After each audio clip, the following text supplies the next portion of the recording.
আমরা সবাই খুব ভালো আছি। তা বলো, তোমরা কেমন আছো? হ্যালো হ্যালো, কিছু শুনতে পাচ্ছি না। হ্যালো, যা, ফোনটা কেটে গেল।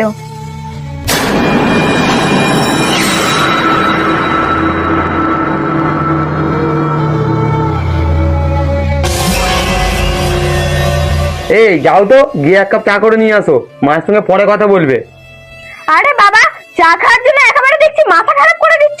2 মিনিট পরে করে দিচ্ছি। উফ, আবার শুরু হয়ে গেছে। আচ্ছা, দিনে কতবার মাকে ফোন করতে হয়? বিয়ে হয়ে গেছে, এখনো উনি ওনার মায়ের হাতুল ছাড়তে পারেনি। আমার বাড়িতেই আছো, আমার ইনকামের পয়সায় খাচ্ছ, আর সারাদিন মনটা পড়ে আছে বাপের বাড়িতে।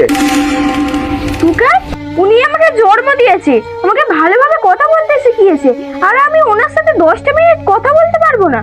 অদ্ভুত মানুষ তো তুমি। আমি শুধু আমার ঠিকানাটা পাল্টিয়েছি, শিকড় তো উপড়ে ফেলিনি।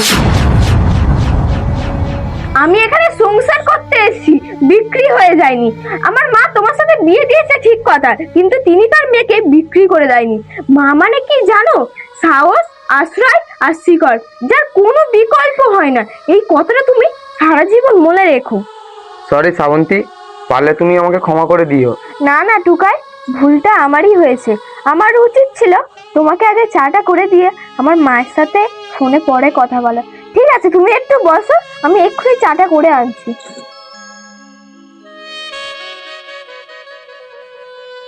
হ্যাঁ শ্রাবন্তী, তুমি ঠিকই বলেছো। তোমাকে আমি টাকা পয়সা ধন দৌলত যা কিছু দিয়েই পূর্ণ করে রাখি না কেন, কিন্তু তোমার ওই মায়ের ভালোবাসা আমি তোমাকে কখনোই দিতে পারবো না। আমাকে তুমি সত্যি ক্ষমা করে দিও। আসলে আমি কথাটা তোমাকে ওইভাবে বলতে চাইনি। আমাকে তুমি ক্ষমা করে দাও শ্রাবন্তী, আমাকে তুমি ক্ষমা করে দাও।